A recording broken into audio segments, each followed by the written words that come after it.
Mesdames et messieurs, bienvenue à Média Pro, l'émission qui décrypte pour vous l'information et les médias. Ce soir, on va revenir sur la fin des péripéties du journaliste de BFM TV, Rachid Mbarki, et on va discuter de ses conséquences justement sur le paysage audiovisuel français. Messieurs, bonsoir. Faisal Qassir, Reda Harilash et Sofiane Baroudi. Bonsoir. Ah, c'est pas mal ça, Faisal Qassir, c'est qu'il parle de nous. Qu'on salue. Alors, avant de commencer le débat, on va regarder les dernières images ou les dernières informations qui ont été révélées par plusieurs médias et télévisions françaises sur l'affaire dite Mbarki.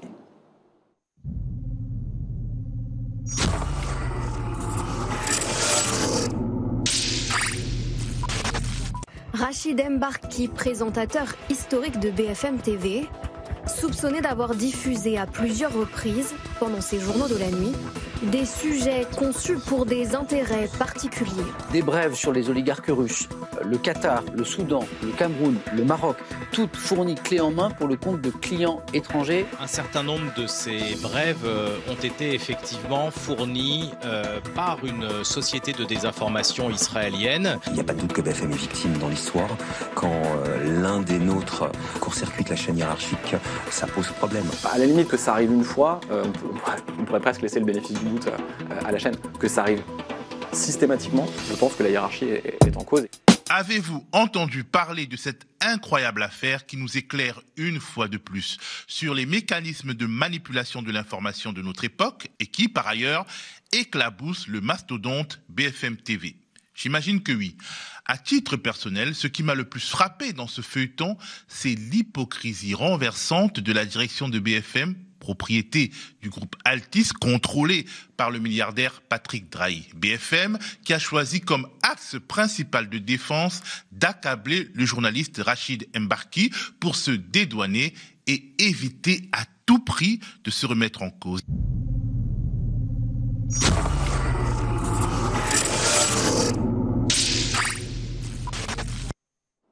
Alors messieurs, suite à cette affaire, Rachid Mbarki a été tout simplement licencié de la chaîne BFM TV. Alors peut-on dire que Mbarki a été sacrifié pour sauver, comme l'a dit le journaliste, la mastodonte BFM TV, la première chaîne d'info en France? Oui, je pense. Je suis d'accord qu'effectivement, on a sacrifié Rachid Mbarki, qui, comme cela a été présenté d'ailleurs dans le sujet, c'est un présentateur historique de BFM TV. Il présente surtout le journal de la nuit. Il avait commencé dans le service public. Recalé à la nuit parce qu'il présentait en prime time. Oui. Il était parmi les premiers journalistes qui ont ouvert BFM TV. BFM TV revendique aujourd'hui 13 millions de téléspectateurs au début janvier. Donc c'est le média de l'information continue le plus vu en France, mais c'est pour sauver la chaîne, pour soigner son image, parce qu'il s'agit d'image. On sacrifie celui qui serait ou qui aurait été à l'origine de cette manipulation, bien que ce soit évidemment pas du tout un cas isolé. Tout le monde évoque les sujets traités par BFM TV par rapport à plusieurs questions, notamment par rapport à Israël, par rapport à la politique en Ukraine, par rapport à d'autres sujets. Bon, maintenant, quand c'est devenu évident, parce que si les médias, si l'enquête de Forbidden Stories et les 30 médias qui ont enquêté sur cette boîte israélienne qui fait dans la manipulation et qui serait à l'origine de cette affaire, parce qu'il filait des sujets, selon l'enquête menée par l'équipe de BFM, Rachid Mbarki a fourni des images clés en main dans une clé USB qui a été donnée à l'assistant et qui a été diffusée à l'antenne. Mais Rachid Mbarki fait ça depuis longtemps. Comment cette hiérarchie de BFM TV, qui est une chaîne qui emploie 250 journalistes, qui a des rédactions en chef et des chefs d'édition, n'ont pas pu déceler qu'il y avait quelque chose d'anormal? Est-ce que si l'enquête de Forbidden Stories, l'information diffusée par Politico et par les médias français, si cette affaire n'a pas été révélée par les médias, est-ce que l'équipe de BFM TV aurait fait des enquêtes pour savoir ce qui se passait dans le traitement de l'information, notamment le respect de la chaîne hiérarchique? Je pense que ce n'est pas du tout un cas isolé, donc on a préféré sacrifier Rachid Mbarki, qui bien sûr s'est défendu d'une manière très maladroite. en parlant d'un intermédiaire, comment un intermédiaire donne une information à un présentateur vedette de la chaîne qui fait passer ce qu'il veut à l'antenne le soir venu. Donc il y a beaucoup de questionnements aussi sur le fonctionnement de BFM TV. Et je pense que la responsabilité est partagée, y compris par le directeur, Marc-Olivier Fogiel, qui bien sûr a voulu présenter la chose comme quelque chose d'une trahison qui vient, et qui mieux qu'un arabe qui trahit. Donc, vous voyez, même dans ça, on est dans l'image qui est faite aussi pour ceux qui sont qui viennent d'ailleurs, notamment les Arabes.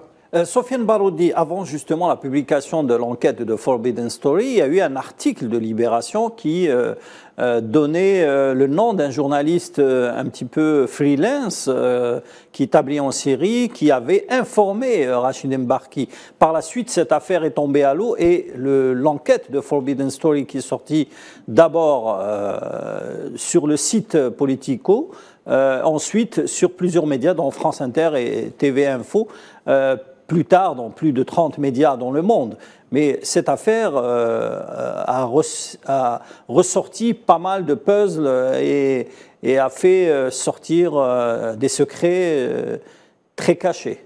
En fait, il s'agit de l'intermédiaire en question qui est un spécialiste de la désinformation sur la question syrienne, justement. Il s'est fait connaître pour avoir publié, diffusé plusieurs formes d'informations tronquées sur le conflit en Syrie. Rappel, pardon, Sofiane, pour rappel, Libération est un organe qui est détenu par Patrick Drahi, qui est propriétaire de BFM TV et de I24, la chaîne d'info israélienne. Oui, qui est actionnaire aussi dans pas mal d'autres médias. En fait, Patrick Drahi est ce qu'on appelle un mania des médias qui contrôle, si vous voulez, en France, il contrôle une bonne partie des médias qui ont un aura assez conséquent. Il s'agit justement, si vous voulez, à mon avis, d'un changement de positionnement et d'un changement de stratégie, d'une fissuration d'une alliance qui a existé jusqu'à un certain moment, dont un des ciments était justement la guerre non conventionnelle, la guerre hybride qui a été menée contre le peuple syrien qui continue de vivre aujourd'hui justement des conditions atroces, notamment après le séisme et avec les conditions de l'embargo, etc.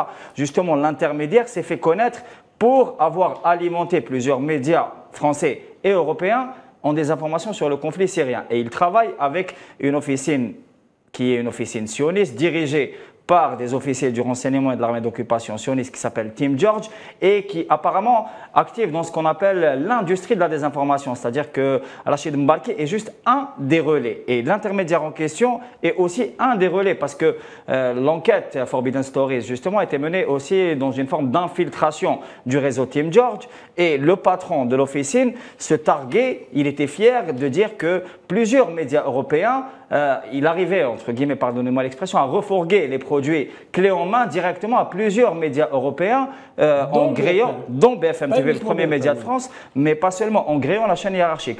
Après, même TF1, y compris TF1 est cité, et aussi beaucoup d'autres médias. Il y a eu des sujets qui ont été ressortis, qui ont été diffusés en 2018. En fait. Je pense que l'affaire aura aussi d'autres conséquences, parce que là, ce qu'on dit, c'est que BFM TV essaye, et notamment le propriétaire Patrick Drahi, qui est lui-même dans l'œil du cyclone d'un scandale qui s'appelle les Drahi Leaks, un scandale qui a été révélé par des médias alternatifs, notamment Street Media, et un autre média qui a débouté le groupe Altis, c'est-à-dire qui a gagné contre le groupe Altis parce qu'il a affirmé sa liberté d'expression, parce qu'ils ont essayé de, si vous voulez, de bloquer les Drahi Leaks, mais ça n'a pas réussi. Je pense que Altis, justement, et Patrick Drahi essaient de se défaire de cette nasse-là, justement, en, si vous voulez, trouvant une forme de bouc émissaire, parce qu'il s'agit d'une reconfiguration aussi stratégique. Il y avait une forme d'alliance qui était tissée pendant au moins 10 ans, depuis, on va dire, l'année 2011-2012, entre différents réseaux. Il y avait les réseaux du Merzen, les réseaux sionistes et aussi des réseaux en France qui étaient très, très pesants. On parle notamment des lobbies, des nostalgiques, mais pas seulement, parce qu'il ne faut pas oublier que BFM TV s'adresse aussi à un public particulier. Il s'agit d'un public de droite dure, voire d'extrême droite, très souverainiste. Et en ce moment, il y a aussi, si vous voulez, un conflit sociopolitique autour du fait que la France soit gérée de l'extérieur, c'est-à-dire de l'entité sioniste, mais aussi du Maroc, notamment avec le scandale Marocco-Gate qui entache le Parlement européen et qui entache d'autres structures en Europe. On en parlera à la fin de l'émission. Reda Harirash, le volet politique est très important dans cette industrie du mensonge. Le volet politique est plus qu'important parce qu'il y a un et plusieurs lobbyistes qui sont à la manœuvre et bien souvent on n'en parle pas parce que quelqu'un comme Jean-Pierre Duthian, qui est un des principaux lobbyistes, qui a aussi bien instrumentalisé donc Barki, on en a parlé, qui était journaliste. Oui. C'est lui l'intermédiaire. C'est lui l'intermédiaire, oui. Qui vit en Syrie, à Damas. Oui, il a vécu en Syrie. que Hubert Julien Laferrière, qui est un député donc, de la région lyonnaise et qui a été lui aussi instrumentalisé pour la promotion d'une crypto-monnaie africaine qu'on appelle le Limocoin. Et il s'est avéré que ce Limocoin, c'est tout simplement un produit frauduleux. Donc c'est une autre affaire aussi qui se développe. Et donc ces lobbyistes, ils jouent aussi bien avec les journalistes qu'avec les hommes politiques. Et certains hommes politiques ne prennent pas le soin donc de préparer leur dossier et d'enquêter carrément pour voir si effectivement ce qu'on leur propose, c'est quelque chose qui tient la route. Puisqu'en fin de compte, Julien Laferrière a voulu promouvoir un produit qui s'avère être un produit frauduleux. Et qu'est-ce qu'il a plaidé en fin de compte? Quand il s'est rendu compte que c'était un trou noir, il a plaidé tout simplement la naïveté. Il a dit « j'étais naïf ».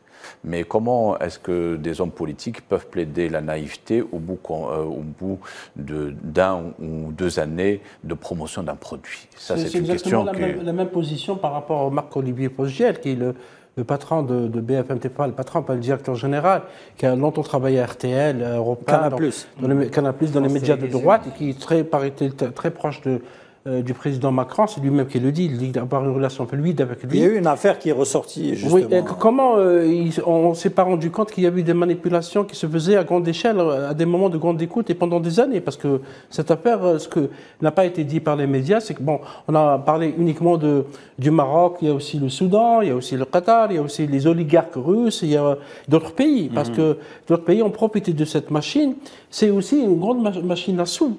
Parce que selon les informations rapportées par Forbidden Stories et d'autres médias, c'est 3 000 € l'information.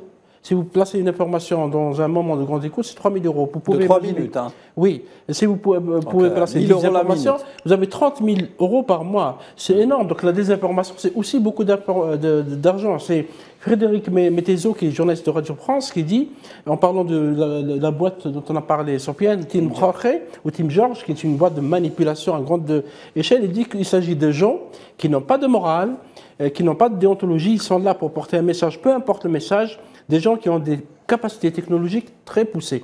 Pour manipuler des élections en Afrique, ils l'ont dit, ils ont dit qu'ils ont manipulé des élections. Ils ont créé des faux profils. Des faux profils, des faux candidats. Des candidats qui agissent, qui font des discours, ce qu'on appelle les bots. Ça veut dire qu'ils ont utilisé une plateforme qui s'appelle AIMS, qui est une plateforme très développée. Ça veut dire que c'est des personnes, c'est des faux profils, mais qui apparaissent comme des vrais. Et ça, c'est presque 6 millions €. Une opération de telle sorte. Pour écouter un téléphone, c'est 50 000 €. Donc l'information, beaucoup de médias européens souffrent de manque de moyens, de publicité, etc. Alors que la désinformation a tous les moyens.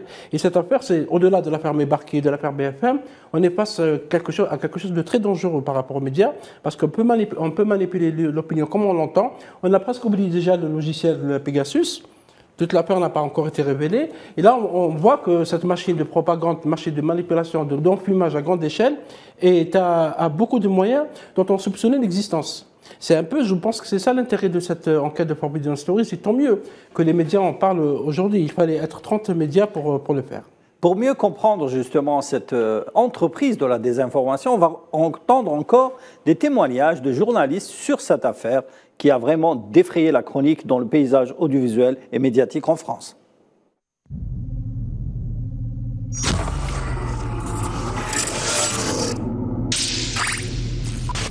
Le présentateur des journaux de la nuit glissait des infos destinées à redorer l'image d'un général soudanais ou d'un oligarque russe. Et il prétend qu'il n'a pas été payé pour ça. C'était pour rendre service à l'intermédiaire français de cette officine à fake news. C'était pour rendre service. C'est le Jawad du journalisme, le mec. Il hébergeait des fausses infos dans son journal. On est certain sur au moins 3 ou 4 sujets, et BFM TV dans l'enquête, il vise plutôt une dizaine de sujets. À un moment donné, ça voulait dire aussi qu'il n'y a personne qui regardait cette tranche d'infos. Ce qui est problématique, parce que c'est un journal qui est rediffusé toute la nuit. On peut se dire c'est à 2h du mat. Ouais, mais quand même, c'est un journal qui est diffusé plusieurs fois toute la nuit. Et donc, plusieurs fois, un journaliste de BFM TV a pu arriver avec des images personne ne savait d'où elle venait. C'est très anormal dans une chaîne d'infos comme BFM TV qu'un animateur, qu'un journaliste arrive avec ses propres images. À la limite que ça arrive une fois, on pourrait presque laisser le bénéfice du doute à la chaîne. Que ça arrive systématiquement, il y a un moment, je pense que la hiérarchie est en cause et qu'il y a eu un dysfonctionnement de la chaîne. En 2016, un hacker qui se faisait appeler Chris Coleman a révélé grâce à des emails hackés que des journalistes français comme Hervé et d'autres, Dominique Lagarde à l'Express, etc., travaillent, entre guillemets, pour justement faire une promotion du Maroc sous forme d'articles de presse ou bien de reportages ou bien de comptes rendus journalistiques. Donc, pour moi, je ne suis pas très, très étonné. Je suis bien sûr impressionné par l'ampleur du sujet, mais je ne suis pas très, très étonné de ce phénomène-là, qui est un phénomène connu.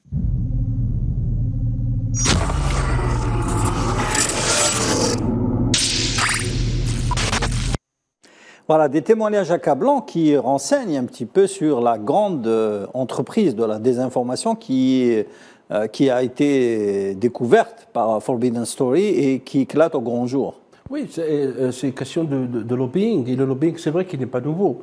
Le lobbying a toujours existé, mais qu'il soit dévoilé de cette manière, c'est la première fois, il me semble, que ça. Et les médias s'en emparent. Parce que mais Faisal, la relation entre l'argent et les médias a toujours existé. Pourquoi cette fois, ça a éclaté au grand jour? C'est surtout la manipulation qui est condamnable et l'enfumage. La désinformation et la manipulation. Parce que Rachid Barki a parlé de Sahara marocain, alors que tout le monde sait que le Sahara occidental est un dossier qui est reconnu à l'ONU, qui est dans la commission de décolonisation de l'ONU, etc. C'est un terme qui ne passe pas à BFM TV, il faut le dire. On parle de Sahara occidental. Or, lui, il a utilisé un terme du palais royal marocain. Ça veut dire qu'il a clairement roulé appliqué la politique médiatique du Maroc. En utilisant la chaîne. Ouais. C'est ça qui est condamnable pour un journaliste. Ça peut être valable pour d'autres. Évidemment, il y a d'autres qui défendent Israël, ils le défendent parfois à visage découvert. Et il y a derrière sûrement une machine, parce qu'on sait qu'il y a des manipulations, que les mots sont choisis. Lorsque Israël bombarde Gaza, évidemment, on va parler de réponse de riposte de l'armée israélienne à des... il y a des termes qui sont... Tous ces termes sont étudiés dans les médias. C'est valable pour tous les médias occidentaux, parce que même... On parle jamais, par exemple, dans certains médias, pas tous les médias français, on parle jamais de la Palestine. On parle des territoires, des Palestiniens, territoires de l'OLP ou territoires palestiniens. Parce que la Palestine, c'est officiellement la reconnaissance de l'État de Palestine. Oui, parce que les termes, parfois il y a des nomenclatures. Parce que connaissant certains médias, il y a des termes qui ne passent pas. Et parfois il y a des rectificatifs qui sont faits. On le voit d'ailleurs par rapport à l'Ukraine, comment on est tombé dans une manipulation à grande échelle.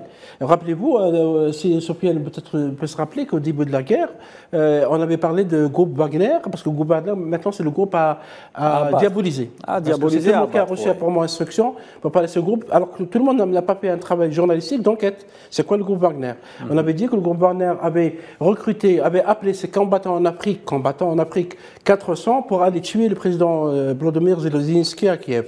C'était un gros mensonge. Et il est passé dans tous les médias, y compris Washington Post, qui est un média quand même prestigieux. Donc la manipulation, maintenant, elle est à grande échelle et elle touche même des élections, des processus électoraux, des choix économiques. Ce n'est plus de l'information militaire, c'est de l'information que pour déstabiliser des nations, déstabiliser des sociétés, inventer des conflits, etc. Et cette plateforme AIMS, évoquée par Forbidden Stories, c'est une plateforme capable de créer un profil avec un email, une adresse, une date de naissance, une ville où vous habitez, et ce profil va parler, va réagir, il peut provoquer des guerres. Oui, Reda. Le processus de désinformation, en fait, ne doit pas nous déstabiliser parce que c'est quelque chose qui a toujours été en cours. Si on prend par exemple le conflit de la guerre du Golfe en 1991, on a vu comment CNN a mené quand même une campagne qui était loin d'être... qui ne relevait pas de la transparence. Et on a vu qu'il y avait beaucoup donc, de désinformation. Mais ce qui se passe, c'est qu'au fur et à mesure, il y a eu de plus en plus d'intermédiaires qui sont venus pour prospérer sur cette désinformation-là. Mais la différence, Reda, la différence entre la désinformation et ce que tu parles de CNN en Irak, c'est l'outil de propagande. CNN était de la propagande médiatique de l'armée américaine, alors qu'ici, on crée des fausses informations pour un petit peu intoxiquer l'opinion. Ce n'est pas les médias traditionnels. Ce n'est pas les médias traditionnels. C'est la télévision.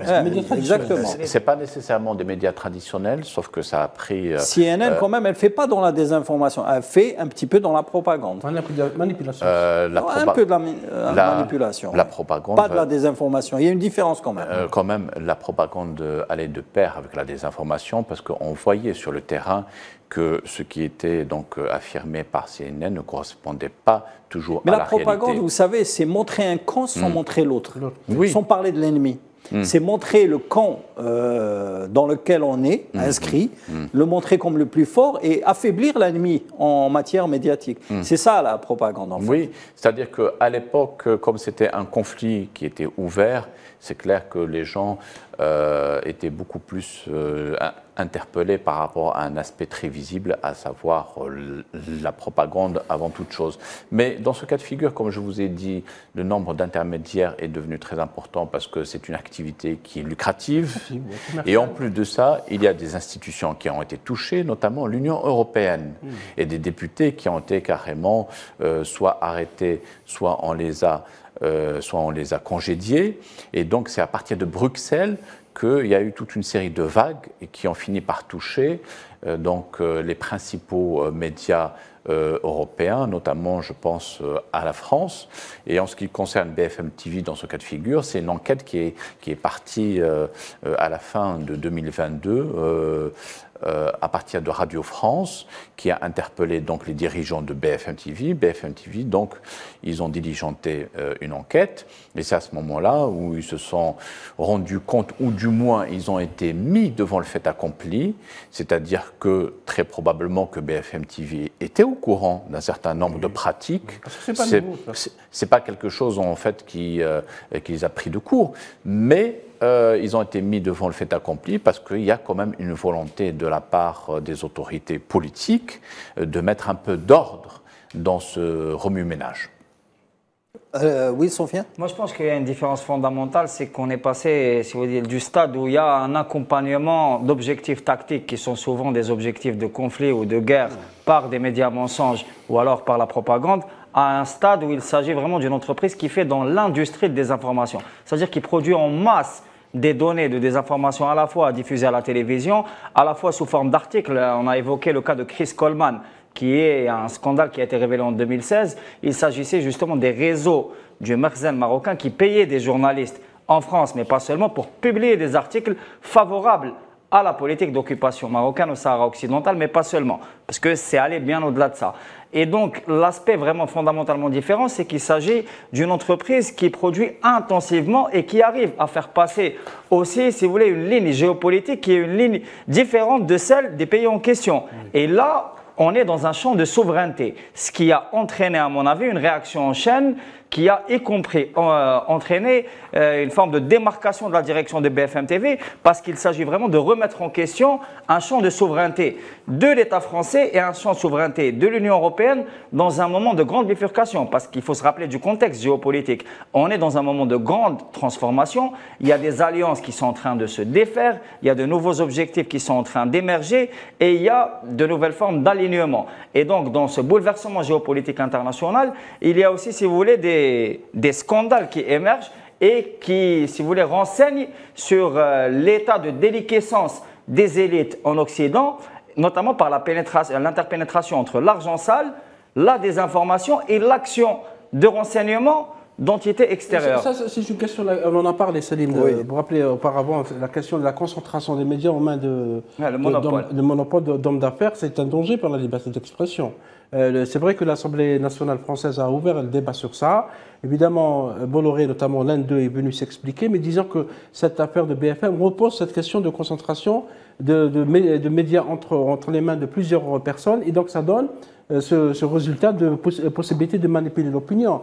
Vous aurez remarqué que peu dans la classe française, notamment dans l'opposition, ont abordé cette question. La question de la manipulation de BFM a été abordée par une partie de la gauche française, pas tous, et une partie de la presse. Alors qu'il s'agit d'une menace pour la liberté d'expression, parce que quand on va manipuler, y compris sur des questions de politique extérieure, parce qu'il me semble que la question du Sahara occidental, les rapports avec la Russie ou avec le Qatar, etc., relève de la politique extérieure française. Et vous savez qu'en matière de politique extérieure, il y a quand même un certain consensus entre les médias, et BFM TV a cassé cette règle. Bien sûr, Marc-Olivier Fogiel a essayé de se défendre, bien qu'il aurait pu avoir un communiqué par rapport à cette question, pour expliquer qu'est-ce qui s'est passé, mais on a fait en sorte que... Pas de communiqué, pas de conférence de presse. Alors une question, messieurs. Et on passe à autre chose. Une question, messieurs. Il y a une chose qui m'a un peu interpellé, c'est le silence de certains médias français, essentiellement des médias appartenant à des groupes d'argent, comme on dit. Par exemple, CNews n'a pas critiqué BFM TV alors qu'elle est considérée comme l'ennemi juré de... concurrent, on peut dire concurrent de BFM TV. Elle n'a pas trop commenté cette affaire. La même chose chez TF1.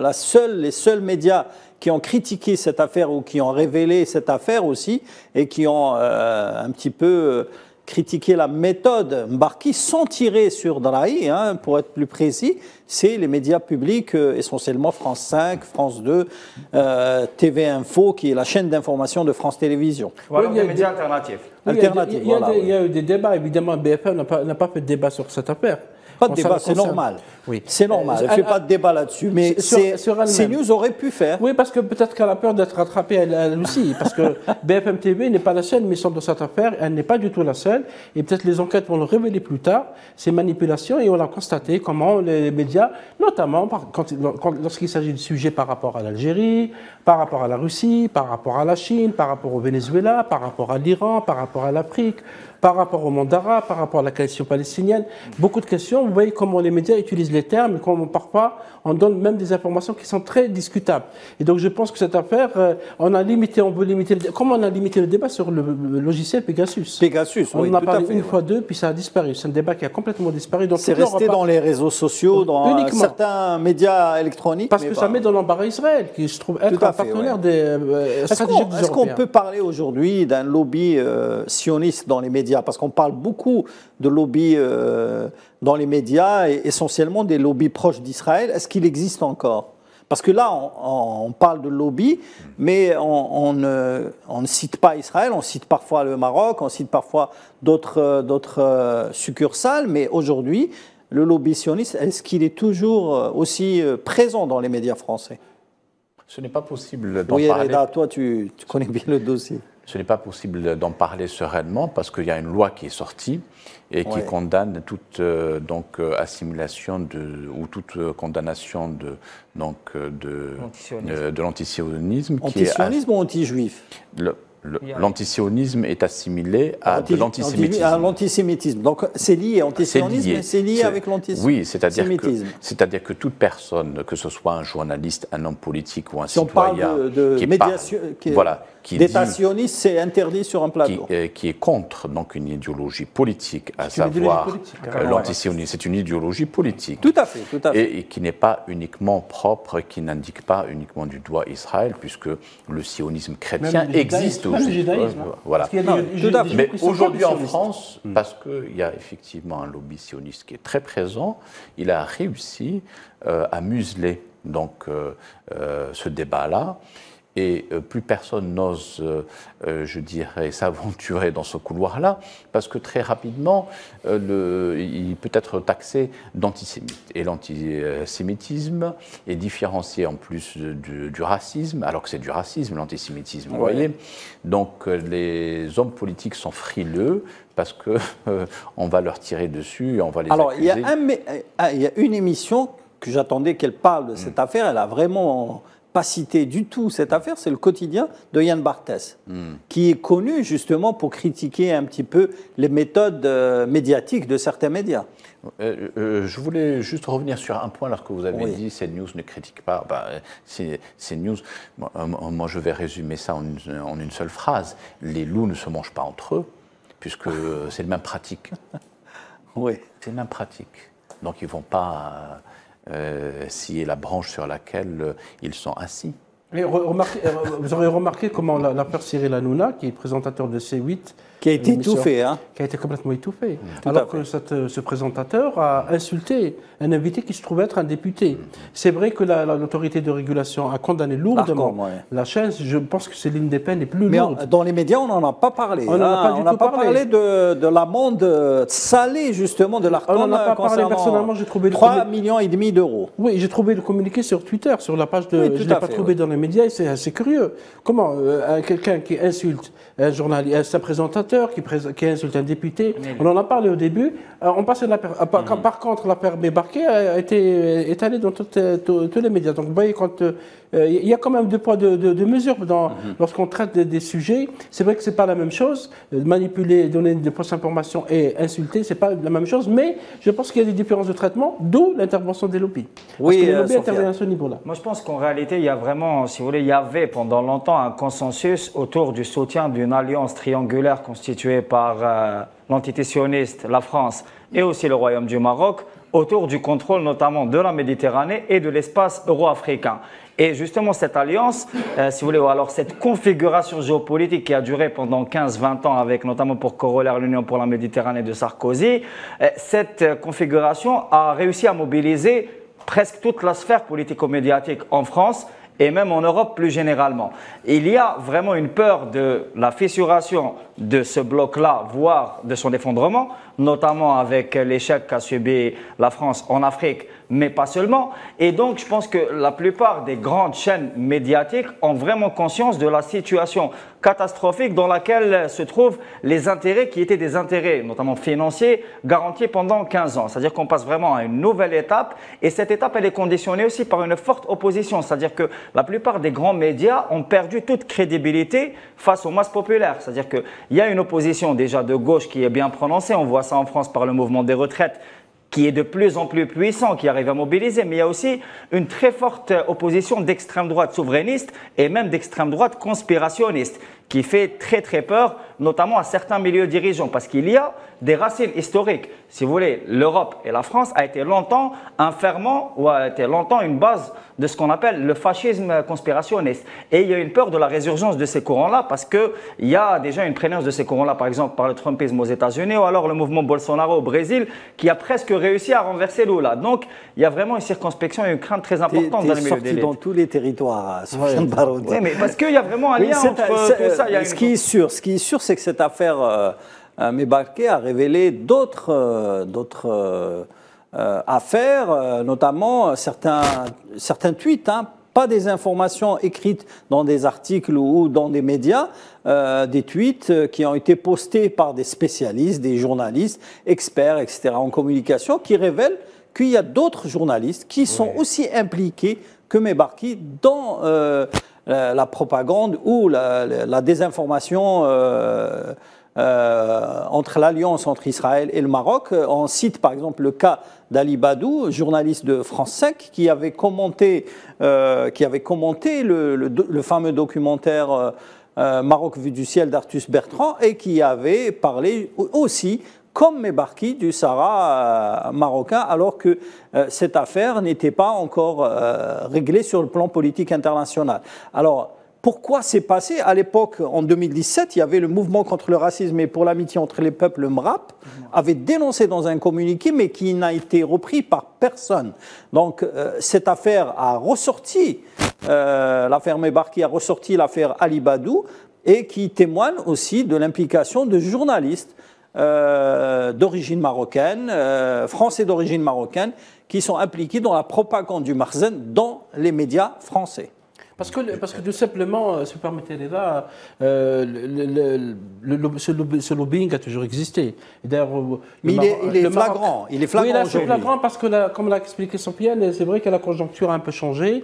Il y a eu le Maroc au Gate, l'affaire du Parlement européen, le Parlement européen qui qui a un peu condamné pour la première fois en 25 ans le Maroc par rapport à certaines questions, dont la question des libertés. Donc, il y a des choses qui changent un peu en Europe et on ne peut pas cacher certaines choses. Parce que le défi, vous l'avez évoqué, les médias, maintenant il y a un grand défi qui est posé aux médias traditionnels, les réseaux sociaux. Et maintenant, les médias sont très critiques, et pas uniquement en France, hein, même aux États-Unis, au Canada, en Europe, et même dans certains pays arabes. Tweets ou certains posts critiquent le silence des médias. Le silence des médias et parfois la manière avec laquelle ils traitent des informations. L'affaire des Gilets jaunes a révélé le fossé qui existe entre les médias mainstream et puis il y a la guerre des influenceurs. Il y a beaucoup d'influenceurs très proches justement de la liberté d'expression des médias en France qui dénoncent un petit peu la propagande du Marzen et la propagande sioniste sur les réseaux sociaux, et ça se voit, mais ça s'écrit pas et ça se montre pas dans les médias français. Oui, c'est une bataille. Il faut dire que c'est une bataille parce que certains sont allés déjà dire pourquoi il y a des attaques. Bon, évidemment, c'est des gens qui sont un peu à payer pour le faire au Maroc, pour essayer d'impliquer l'Algérie ou d'impliquer d'autres pays, alors que c'est des affaires que l'Algérie n'a rien à voir avec ça. C'est la question du Parlement européen, c'est révélé par les Européens. Je pense que Rabat, en pensant à normaliser ses relations avec Israël, pense avoir un allié de taille, mais qui malheureusement, pour eux, utilisent des méthodes qui sont sales. Parce que envoyer des logiciels pour espionner les téléphones des dirigeants, y compris les dirigeants français, manipuler l'opinion en créant des fausses informations, utiliser des journalistes pour faire passer des messages au détriment de la déontologie journalistique, ce n'est pas des méthodes de pays qui se respectent. Avant de poursuivre le débat, je voudrais vous montrer cet extrait du court documentaire qui a été montré par Arte, qui illustre justement cette affaire de propagande et de machination et de relations entre l'argent et la politique. C'est le reportage de Arte, À quoi joue le Maroc. On va voir l'introduction du reportage et on revient au débat pour parler justement de la relation entre la politique internationale et étrangère et les médias et la désinformation.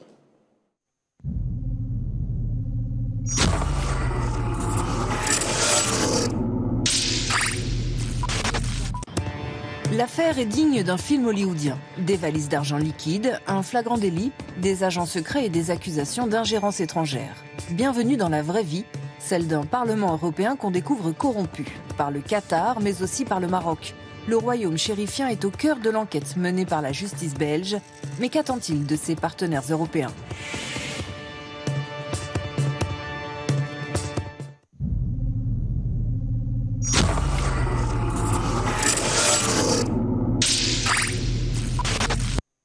Alors, on n'a pas voulu montrer tout le reportage qui existe actuellement sur YouTube, À quoi joue le Maroc.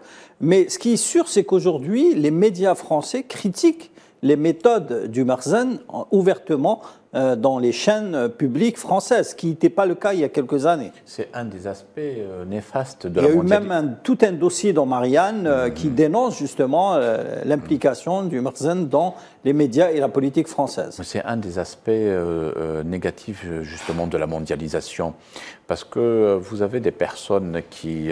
la ressource humaine est importante, et dans ce cas de figure-là, que ce soit le journaliste concerné Mebarki ou Drahi, ils sont ressortissants marocains. Et quelqu'un comme Drahi, il est ressortissant marocain, israélien, français et portugais aussi. Donc voilà, ils ont beaucoup de nationalités et par conséquent, les pays concernés, chaque pays instrumentalise ou utilise ses ressortissants à bon escient pour faire avancer sa cause. Et dans ce cas de figure, bien sûr, le Maroc utilise ses ressortissants à tous les niveaux pour promouvoir sa cause aussi bien en Europe qu'en Afrique. Et de ce point de vue-là, il faudrait justement qu'il y ait donc il faut lifter tout ce monde de l'information de manière à remettre. Il y a tout un processus de déontologie qui devra être mis en avant de manière à ce qu'il n'y ait pas toutes ces connivences qui sont susceptibles de miner carrément l'ambiance de travail. Parce que les lobbyistes, entre les lobbyistes et les ressortissants des pays tiers qui s'activent au sein d'un pays peuvent devenir à la fin nocives pour le fonctionnement des médias, parce que ces médias sont décrédibilisés, et lorsque les médias sont décrédibilisés, eh bien la démocratie est atteinte. Le lobbying, dans son terme absolu, n'est pas négatif.